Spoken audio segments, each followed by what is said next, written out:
안녕하십니까. 6월 27일 금요일 말씀 묵상 함께 시작하겠습니다. 오늘도 주님께서 우리에게 베풀어 주시는 그 크신 사랑을 우리가 느끼고 감사하고 기뻐하는 하루 되시기를 간절히 기도합니다.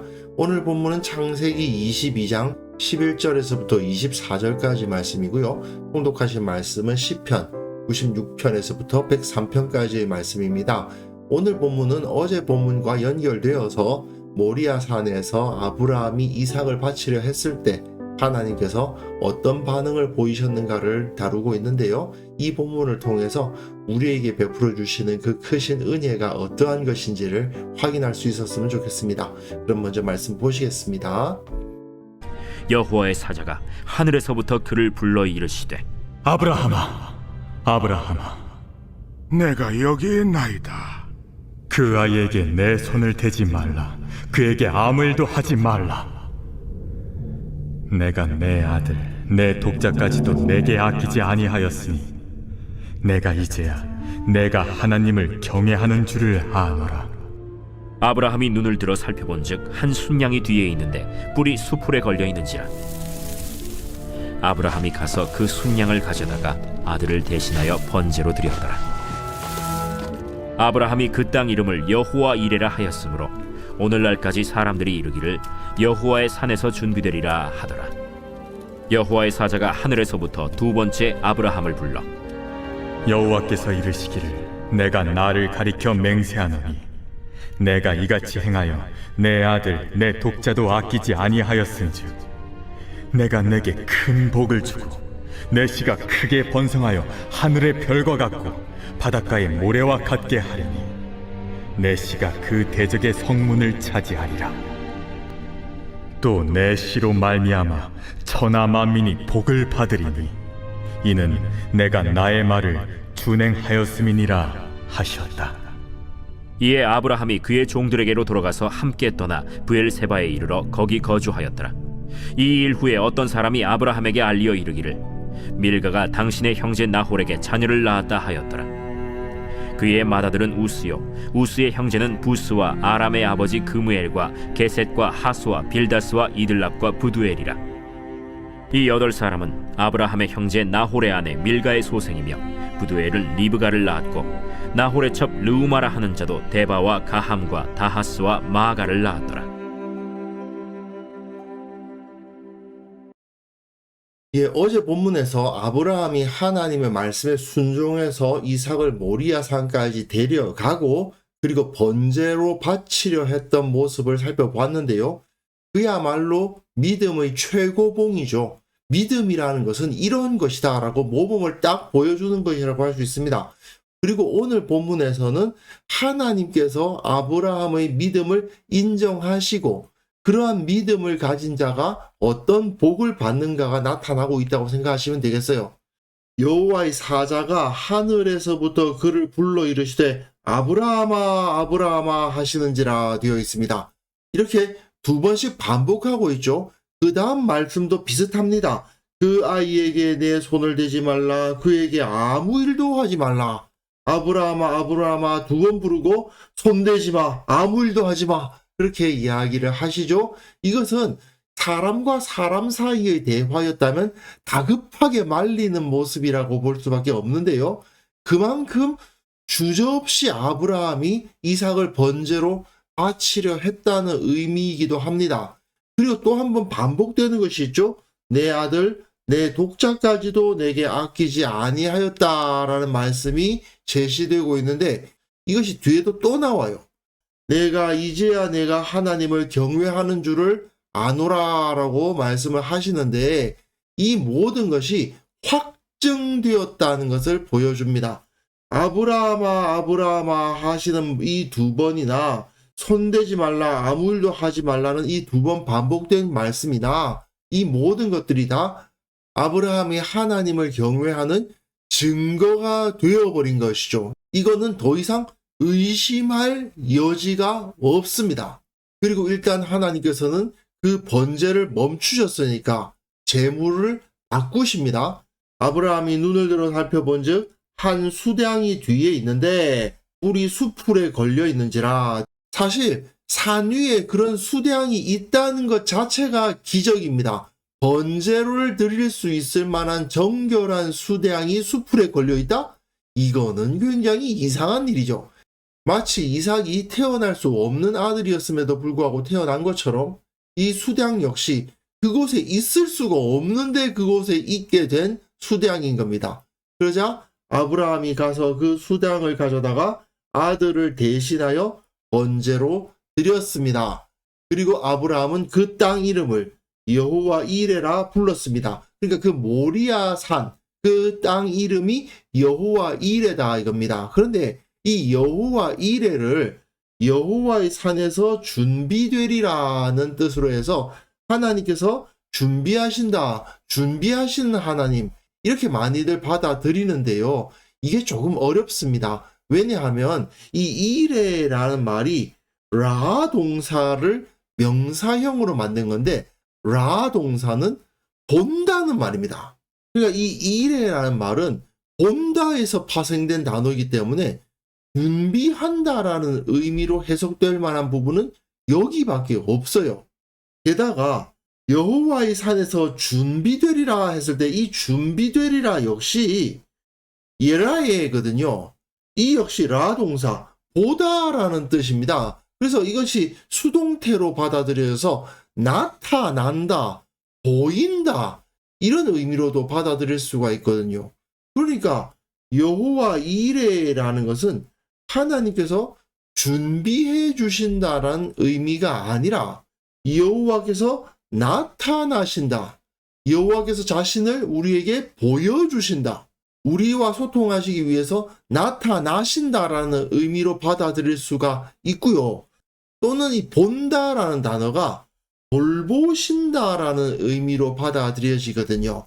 그래서 여호와 이레가 하나님께서 준비하신다라는 의미가 아닐 가능성이 매우 높습니다. 그런데 전통적으로 이것이 하나님께서 준비하신다라는 의미로 받아들여 왔기 때문에 영어 성경에서도 NIV 같은 경우에서는 It will be provided, 준비되리라 이렇게 번역을 했는데 킹 제임스 버전 같은 경우에는요, 이게 더 오래된 번역이죠. It shall be seen, 보일 것이다, 나타날 것이다 이렇게 번역을 했어요. 사실 이 부분은 여러 가지로 논쟁이 가능합니다만은 모세가 창세기를 기록했다라는 것을 생각해 본다면 시내산에서 하나님께서 자기 백성들에게 나타나시지 않았습니까? 그렇기 때문에 오히려 여호와께서 나타나신다, 자기 백성들에게 나타나셔서 보여주신다, 그런 의미로 받아들이는 것이 오히려 더 자연스럽다고 생각이 되고요. 또 본다라는 의미가 돌보신다라는 의미로 해석이 되기 때문에 하나님이 우리를 돌보아 주시고 하나님이 우리의 모든 어려움을 채워주신다 이렇게 해석하는 것도 좋을 것 같습니다. 그러니까 하나님께서 우리의 모든 어려움을 채워주시니까 산에서 준비되리라, 하나님께서 채워주신다, 하나님께서 다 예비해 주신다 이렇게 받아들일 수도 있겠죠. 어쨌든 여호와 이레가 하나님께서 준비하신다는 의미가 아닐 가능성도 상당히 높다는 것을 일단 알고 넘어가셨으면 좋겠습니다. 제가 보기에는 사실은 여호와께서 나타나신다 또는 여호와께서 돌보신다라고 받아들이는 것이 옳지 않을까 생각이 됩니다. 그리고는 여호와의 사자가 하늘에서부터 두 번째 아브라함을 부르죠. 두 번째라는 말이 다시 강조되고 있습니다. 그리고 그 다음에 맹세한다는 말씀이 있죠. 이라는 것은 증언, 증인의 상징수인데 증인들은 다 내가 거짓말하지 않겠다고 맹세를 하고 말을 한단 말입니다. 그렇기 때문에 두 번째 아브라함을 부르시고 맹세하신다는 것은 이후에 주어진 약속이 절대로 변개되지 않는 하나님의 원칙이고 진리가 될 것이라는 것을 알게 하죠. 네가 이같이 행하여 내 아들 내 독자도 아끼지 아니하였은즉, 이거 앞에서도 나왔죠. 내 아들 내 독자까지도 내게 아끼지 아니하였다라는 말이 이렇게 12절에도 나왔고 16절에도 내 아들 내 독자도 아끼지 아니하였다라는 말이 반복돼서 나오잖아요. 창세기에는 핵심 가치의 개념이 있잖아요. 그러니까 에덴 동산에 있는 모든 실과를 다 먹을 수 있지만 선악을 알게 하는 나무의 실과를 먹으면 그 모든 실과를 다 먹을 수가 없고, 아브라함이 엄청나게 많은 것을 소유하고 있지만 이삭을 바치면 그 모든 것을 다 하나님께 바친 거나 마찬가지가 되는 그런 원리죠. 여기서 그대로 나타납니다. 네 아들 네 독자를 아끼지 아니하였다면 네가 가지고 있는 모든 것을 다 아끼지 않는다는 뜻이므로 내가 너에게 큰 복을 주고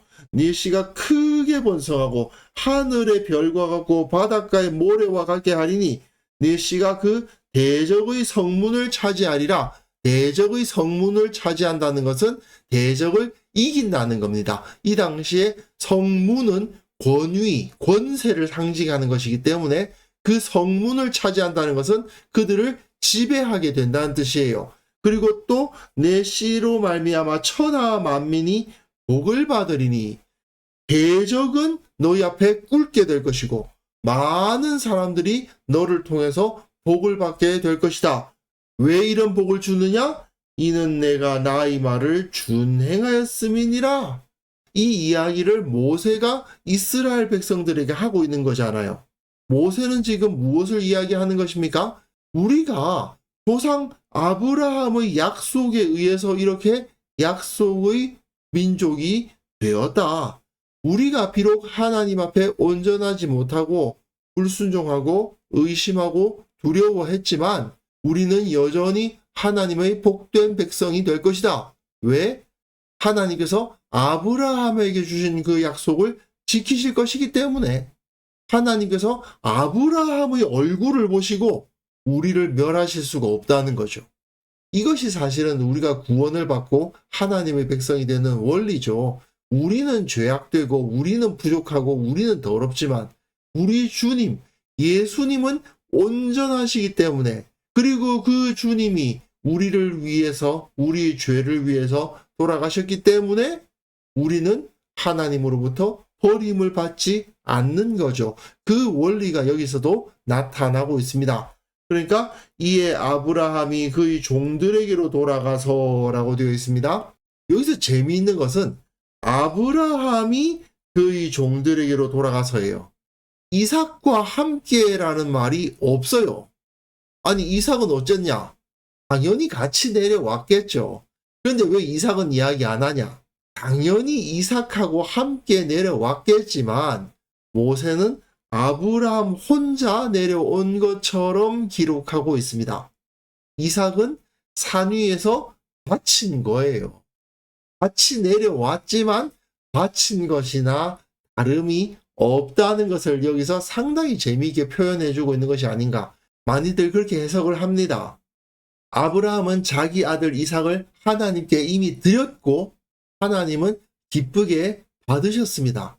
당연히 이삭과 함께 그 산을 내려왔겠지만 아브라함은 이삭을 바쳤기 때문에 하나님은 그 아들을 받으셨고 아브라함에게 이러한 놀라운 복을 약속해 주셨다. 이것이 오늘 본문의 가장 중요한 메시지라고 할 수 있습니다. 그리고 그 다음 본문 보시면요.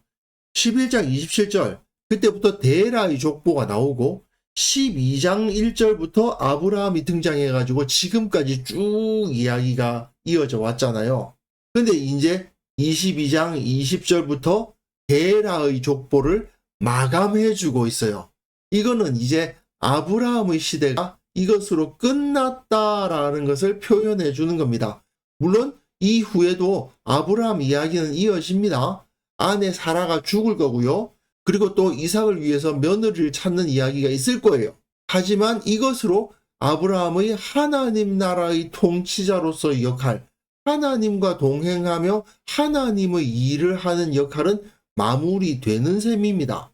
결국 아브라함을 통해 일어나는 하나님의 역사는 12장 1절에서 부르심을 받는 것으로부터 시작해서 22장에서 이삭을 제물로 바치는 것으로 대단원의 막을 내린다. 이렇게 생각하시면 되겠습니다. 이 본문에서는 아브라함의 형제 나홀에게 자녀를 낳았다는 소식이 들려왔더라는 것을 설명하고, 그리고는 여러 명단이 주어지지만 여기서 우리가 주목해야 할 이름은 하나밖에 없죠. 브두엘의 딸 리브가입니다. 리브가가 이삭의 아내가 될 겁니다. 이렇게 하나님께서는 언약의 계보를 준비하고 계셨다는 사실을 여기서 살펴볼 수 있을 것 같습니다. 어쨌든 오늘 본문에서 하나님께서 아브라함에게 맹세로 언약을 하시지 않습니까? 영원한 복을 약속하셨죠. 그 약속은 지금 우리들에게까지 내려오고 있습니다. 우리가 아브라함처럼 믿음의 사람으로서 살아가기만 한다면 아브라함이 경험한 것과 아브라함이 받은 모든 은혜와 같은 것을 함께 누릴 수 있다는 것도 이 시간에 우리가 확인할 수 있고 확신해야 되겠습니다. 그것을 위해서 우리가 가져야 할 가장 중요한 마음은 무엇일까요? 나에게 주어진 모든 것은 다 주님으로부터 온 것입니다. 그러므로 나는 주님을 위해서 내 모든 것을 드리고 사용하겠다는 마음으로 살아가는 거죠. 그것이야말로 우리 인생을 진정으로 가치 있고 진정으로 평안한 인생으로 인도해가는 길이라는 것을 우리가 확신할 수 있었으면 좋겠습니다. 그래서 이 시간 함께 기도하실 때에는요, 내가 오직 주님만을 의뢰하고 나의 모든 것이 다 주님의 도우심이라고 고백하며 그것을 매 순간 체험하며 살아가게 하옵소서. 우리 교회의 모든 모임, 모든 행하는 일들, 모든 만남과 모든 대화, 그 모든 것이 다 주님으로부터 온 은혜임을 깨닫고 그것을 기뻐하며 감사하며 누리게 하옵소서. 함께 기도하는 시간 가졌으면 합니다.